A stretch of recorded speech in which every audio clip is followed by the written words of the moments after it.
Hello viewers, আসসালামু আলাইকুম ওরহমতুল্লাহি ওবারাকাতুহু। সবাই কেমন আছেন? আল্লাহর অশেষ রহমতে আমরা ভালো আছি। তো নিয়ে আসলাম আজকে দেখাবো আপনাদের মাঝে হাতে মাখিয়ে একটা চচ্চড়ি রান্না। আর এই চচ্চড়ির মধ্যে সবসময় কাঁচামরিচ ফেলে দিতে হয়।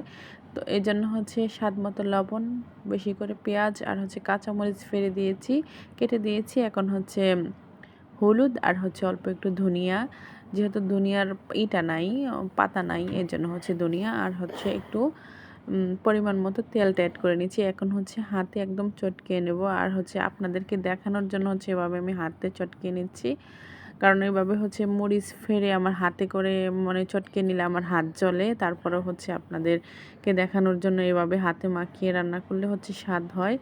আর যদি আপনাদেরকে না দেখাইতাম তাহলে মরিচগুলো আলাদা রেখে আমি এমনি পেঁয়াজগুলো মাখিয়ে নিতাম সবজিগুলো, তারপর উপর দিয়ে মরিচটা দিতাম। তো যাই হোক, এভাবে এই যে আমি মাখিয়ে নিয়েছি। এখন আমার হাতে তেল ভরে আছে। তো এখন প্রসেস করে রাখা বেগুনগুলো, আমাদের এই অঞ্চলের বেগুনগুলো কিন্তু আর ছোট আলু দিয়ে আর বাটা মাছ, এভাবে আমি সুন্দরভাবে হাতে মাখিয়ে সাজিয়ে দিয়েছি। এখন আমার হাতটা ধুয়ে পানি এখানে অ্যাড করে নেব। তো যতটুকু পানি আমি আপনাদের দেখিয়ে দিচ্ছি, সিদ্ধ হওয়ার জন্য যতটুকু লাগে ততটুকু পানি দিয়ে এবং লবণ দিয়ে সব কিছু দিয়ে এই যে জাল চুলার মধ্যে আগুনটা ধরিয়ে দিচ্ছি। তো এটা জাস্ট এইভাবেই রান্নাটা হয়ে যাবে। এভাবে বসিয়ে দিয়ে আপনারা যে কোনো ধরনের কোনো কাজ করে চলে আসতে পারেন 10-15 মিনিট। এই যে দেখেন, এখন আমি ফিরে আসলাম 5 মিনিট পর।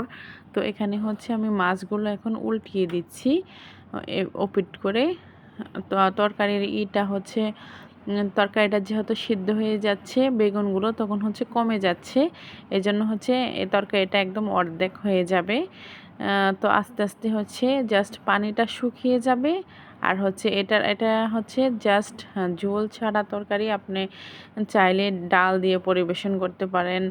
আপনি যখন বিজি থাকবেন, আর আমার কাছে মনে হয় আমার নতুন করে যারা আমার প্রবাসী ভাইরা বাহিরে যাচ্ছেন, বিদেশে যাচ্ছেন, যাদের নিজের রান্নাটা নিজেদের করে খেতে হয়, তাদের জন্য হয়তো বা আমার কাছে মনে হয় যারা ব্যাচেলার আছেন, নিজের রান্না নিজেকে করে খেতে হয়, কিংবা কোনো আপুরা আছেন, তাদের জন্য এটা খুবই ঝটপট একটা রেসিপি।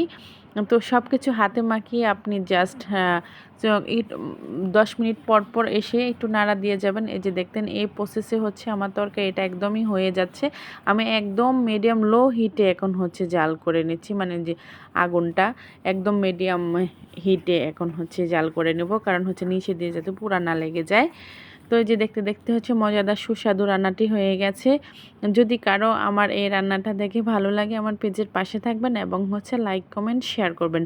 আর ওদিক দিয়ে আমার অনেক পছন্দের, কারণ আমি টক খেতে অনেকটাই পছন্দ করি। অল্প কিছু গতকালকে একটু হয়েছিল, ঝড় বাতাস হয়েছিল। তো আমার বাচ্চারা দৌড়ায় যায়, ছোট ছোট আম কুড়িয়ে নিয়ে আসছে ওরা।